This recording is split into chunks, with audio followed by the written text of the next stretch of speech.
In this life, there is one truth that everyone must face, whether we like it or not. We all grow old and everything changes. No one can hold on to youth forever. No one can escape the natural law of impermanence. People may use cosmetics, surgery, exercise, or strict diets, but all that only slows things down a little. It can never stop the wheel of time. This is exactly what the Buddha pointed out.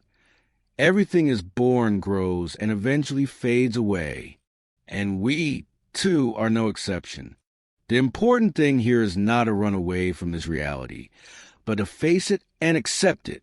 When you understand that youth will pass, health will decline, and beauty will fade, you won't panic when you see a few gray hairs, wrinkles on your face, or the day you can no longer run as fast as before.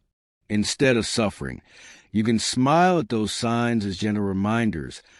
I am still alive. I am still walking this precious journey of being human. Buddhism doesn't tell us to abandon life or to neglect our bodies.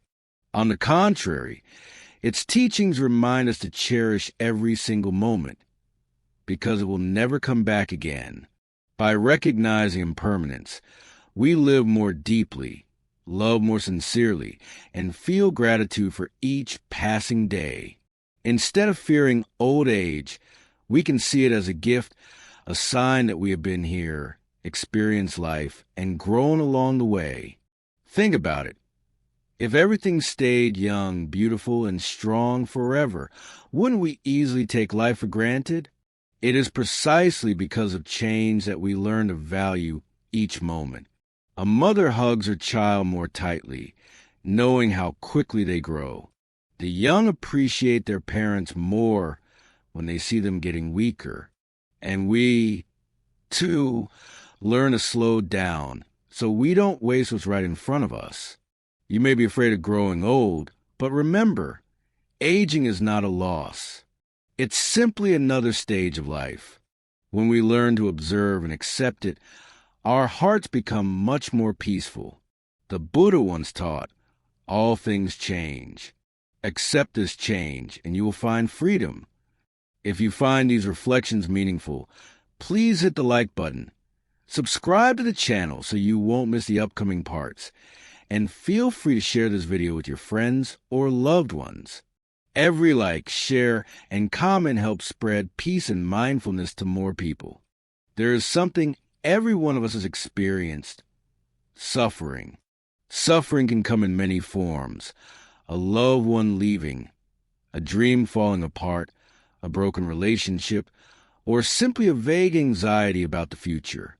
Most of the time, we try to push suffering away, cover up with fleeting pleasures, or pretend it doesn't exist. But the more we run, the more suffering clings to us, like a shadow that never leaves.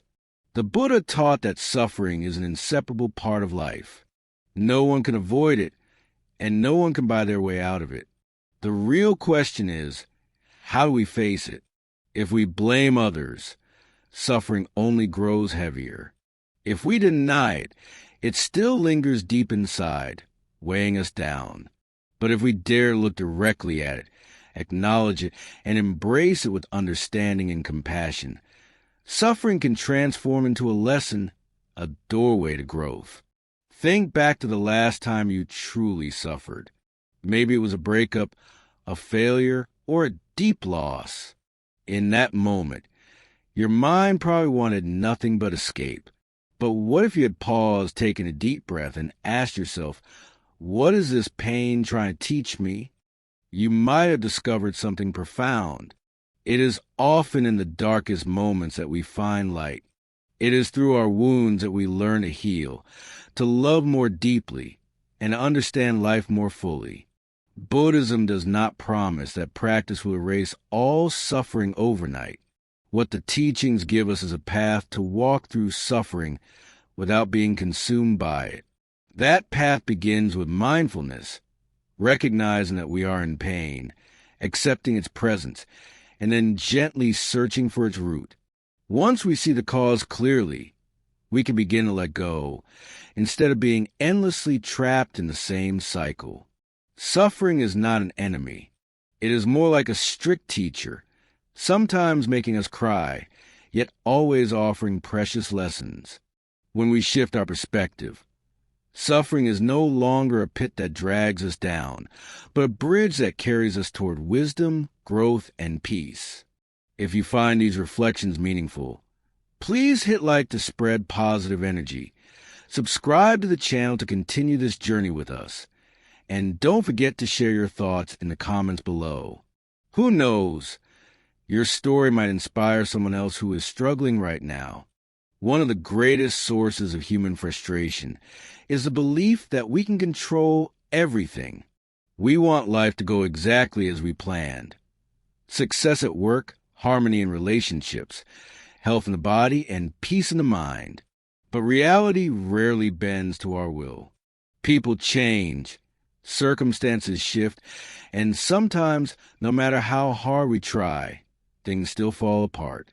The Buddha reminded us that much of our suffering comes not from life itself, but from our attachment to control. We cling to the idea that if we work hard enough, plan carefully enough, or love deeply enough, everything will stay the way we want. But life doesn't work that way. The river keeps flowing, whether we like it or not. Think about the last time something didn't go as planned.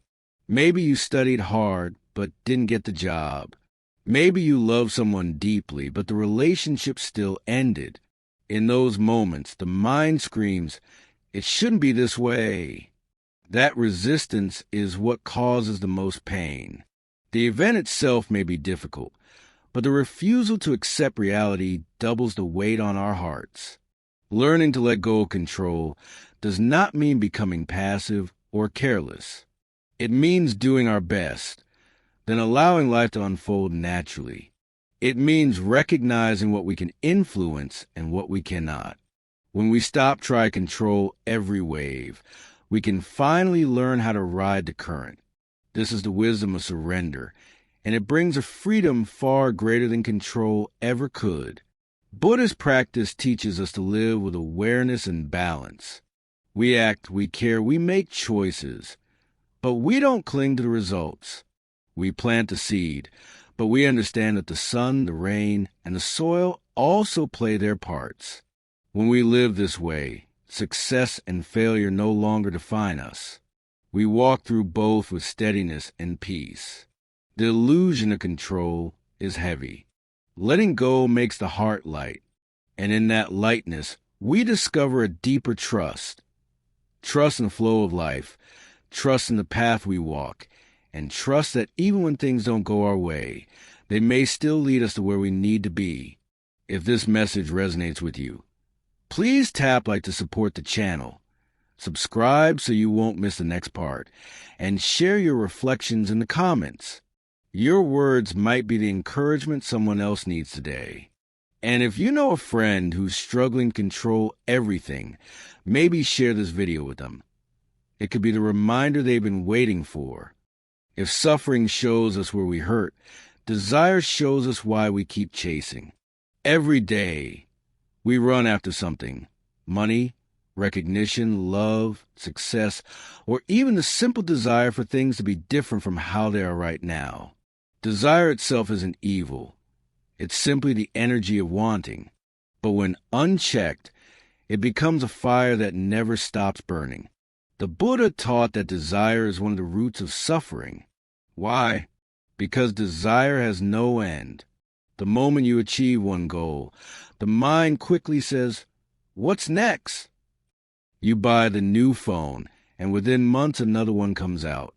You reach a milestone at work, but soon you feel empty again, searching for the next achievement. It's like drinking salt water. The more you drink, the thirstier you become. Think about your own life. How many times have you thought, "If I just get this one thing, I'll be happy"? And when you finally got it, how long did that happiness last? A week? A month? Then the cycle started all over again. This is a trap of desire. It promises fulfillment, but delivers only temporary relief. But here's the key. Buddhism doesn't tell us to destroy desire completely. Instead, it invites us to understand it, to pause, notice when desire arises, and ask, is this coming from genuine need or from endless craving? When we see clearly, desire loses its grip. We can still enjoy life, pursue goals, and care for others, but without being enslaved by the constant chase. True freedom is not in getting everything you want, but in wanting less. When your heart is content with the present moment, the endless race slows down. You begin to taste a deeper joy, one that doesn't depend on the next purchase, the next achievement, or the next approval from someone else. Desire is like a mirror. It reflects back to us our fears, our emptiness, and our longings. By looking honestly into that mirror, we discover what truly matters. And in that discovery, we start walking toward real peace. If this reflection touched you, please hit like, subscribe to the channel for more teachings, and share your thoughts in the comments. What desires have you noticed in your own life? And if you think this message could help a friend who's caught in the endless chase, share this video with them. Together, we can remind each other of a simpler, freer way to live. Among all the truths of life, none is avoided more fiercely than death. We don't like to think about it, talk about it, or even hear the word. Yet, it is the one certainty every living being shares. No matter how rich, powerful, or beautiful, no one can escape it. And still, most of us live as if death belongs to someone else, far away, not to us. The Buddha was very clear. To understand life, we must also understand death, not in a morbid or hopeless way, but as a doorway to wisdom. Death is not an enemy. It is a teacher. It reminds us that time is precious, that every breath matters, and that nothing we cling to will stay with us forever. Think of the moments when death touched your life, the passing of a loved one, the news of a sudden accident, or even the simple sight of an old photograph showing someone who is no longer here. In those moments, the illusion of permanence shatters. We realize how fragile everything truly is. And while that realization can be painful, it can also awaken us to live more fully. Instead of fearing death, Buddhism encourages us to use it as a compass. When we remember that our time is limited, we stop wasting it on endless arguments, petty desires, or meaningless distractions. We become kinder to those around us. We appreciate the small things more deeply.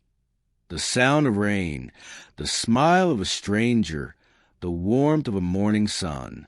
Death also teaches us the art of letting go. Just as leaves fall from the tree in autumn, we too must release everything when the time comes. Our possessions, our achievements, even our bodies. But when we live with awareness, letting go doesn't feel like loss. It feels like completion, like returning home after a long journey. The fear of death shrinks when we see that life and death are not two separate things, but part of the same flow. Birth, growth, aging, and death, they are all waves in the great ocean of existence. When we understand this, we stop clinging and we begin to live with peace, even in the face of the inevitable. If this message resonates with you, please tap like, subscribe to the channel to stay connected for the next part, and share your reflections in the comments. How has the thought of death shaped your view of life? Your words might bring comfort to someone else who is struggling with fear. And if you know someone who avoids this topic, maybe share this video with them. It can help them see death not as an enemy, but as a teacher. There is a simple truth that most of us resist. The tighter we hold on, the more we suffer. We cling to youth, to relationships, to possessions, to status, even to our own image of who we are. But like sand slipping through our fingers, life refuses to be held still. The Buddha called this impermanence, and instead of fighting it, he invited us to walk with it. Imagine holding a flower in your hand. If you grip it too tightly, the petals crush, the stem breaks, and the beauty fades faster. But if you hold it gently open-handed, you can enjoy its fragrance and form without destroying it. Life is the same. We don't own it. We can only experience it. I remember a story of a woman who spent decades collecting fine china, always locking away in glass cabinets, afraid it might chip. She never used it, never shared it. After she passed, her children sold it for a fraction of its price, because to them it held no meaning. The real treasure had never been the porcelain plates. It was the laughter of meals, the warmth of togetherness, the love that could have been shared around a simple table. She had clung so tightly that she missed the very joy those plates were meant to bring. This is how clinging blinds us. We protect, hoard, or fight to keep things the same, only to realize too late that life was asking us to live, not to hold. True freedom begins when we loosen our grip, when we stop demanding that things stay exactly as they are. Letting go doesn't mean we stop caring. It doesn't mean indifference.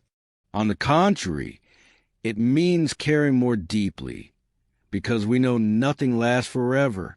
When you know that the people around you won't always be here, you speak with more kindness. When you know your health won't always be the same, you take better care of your body today. When you know time is fleeting, you stop postponing love, joy, and forgiveness. The secret is this: impermanence makes life precious. Without endings, beginnings would have no meaning. Without change, growth would never be possible. And without loss, love would never shine so brightly. So the next time you feel yourself clinging, whether to youth, to a relationship, or even to an idea of who you should be, pause, breathe, remind yourself, this too shall pass. Let go, not with sadness, but with gratitude for what has been. Because only in letting go do we find space for something new to enter. And that space, that openness, is where freedom lives. If this reflection touched your heart, I invite you to hit like, leave a comment sharing what you've learned to release in your own life, and subscribe to this channel so you won't miss the upcoming parts. And please, if you know someone who has struggled with holding on too tightly, share this video. Your small act might bring them the peace they've been searching for. As we grow older, one of the greatest treasures we can discover is not in the past and not in the future. It is in the present moment. Yet how often do we actually live here? We spend so much of our lives replaying old memories or worrying about what's ahead that we forget the only place life truly happens is right now. Buddhism teaches that mindfulness, the practice of being fully present, is the doorway to peace. When we learn to live in the present, aging no longer feels like loss. It feels like unfolding. Each moment becomes a chance to see, to taste, to feel, to love. Think about a simple cup of tea. When your mind is racing, it's just another drink. You barely notice it.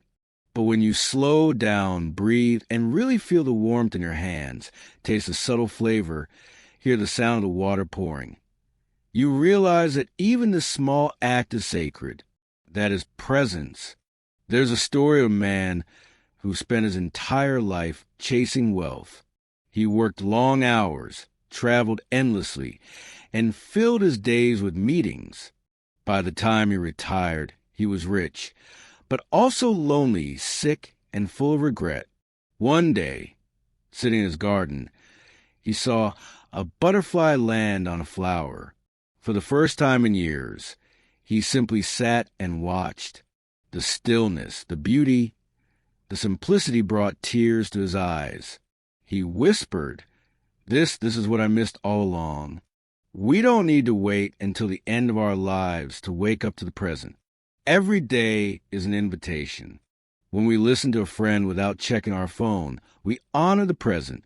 When we eat slowly and taste each bite, we honor the present. When we watch the sunset without needing to capture on a screen. We honor the present. Presence is a gift not just for ourselves, but for those around us. Think of how it feels when someone gives you their full attention, truly listening, truly seeing you. That is love in its purest form. And as we age, this becomes one of the greatest legacies we can leave, the gift of our presence. So perhaps the secret to aging gracefully isn't in trying to hold on to the past or control the future, but in learning to rest fully in the moment we have right now, because this moment, once gone, will never return. If this message resonates with you, I'd love to hear your reflections in the comments below. Do you find it easy or difficult to stay present in your daily life? Please like this video if it touched your heart. Subscribe for more teachings like this, and share it with someone who might need a gentle reminder to slow down and breathe today. Together, we can inspire more people to rediscover the gift of presence. We have walked together through the truths of aging, impermanence, letting go, and presence. And now, as we reach the end of this journey, it's worth asking, what have we truly discovered? Perhaps the greatest lesson is that aging is not our enemy. It is our teacher. With every wrinkle, with every year, with every change in our body and mind, life is whispering, look deeper, see what really matters. We come into this world empty-handed, and we will leave the same way. But what we carry in between, the compassion we show, the love we give, the wisdom we cultivate, that is what gives life its beauty. The Buddha never promised a life without suffering. What he offered was a path to freedom, a way to meet suffering with understanding, to meet change with acceptance, to meet aging with grace. If we can see impermanence not as a curse, but as a gift, then every moment becomes a treasure. So when you next look in the mirror and see the lines of time, don't turn away in sadness. Smile. Those lines are the map of your story. They are proof that you have lived, that you have laughed, that you have cried, that you have loved. They are not signs of loss. They are signs of life. And when you sit quietly, whether in meditation, prayer, or simple silence, remember, the present moment is all you ever truly have. Don't waste it chasing a past that is gone or a future that has not yet arrived. Be here. Be awake. Be alive. Aging is not about losing youth. It's about gaining depth. It's about becoming more real, more authentic, more compassionate. And in this way, every stage of life can be beautiful. So let this be your takeaway. Embrace impermanence. Let go of what no longer serves you. Live fully in the present, and walk gently with yourself and others, knowing that we are all on the same path of change, growth, and return. If these reflections touch your heart, I invite you now to take a simple action. Like this video to help it reach more people. Subscribe so you won't miss future teachings, and share it with someone who might need a gentle reminder of life's beauty today. And please, leave a comment below. Tell me what aging has taught you, or what lesson you will carry from this journey. Together, we can create not just a community of viewers, but a circle of wisdom, a place where stories, insights, and compassion are shared freely, like light passed from one candle to another. Thank you, FO.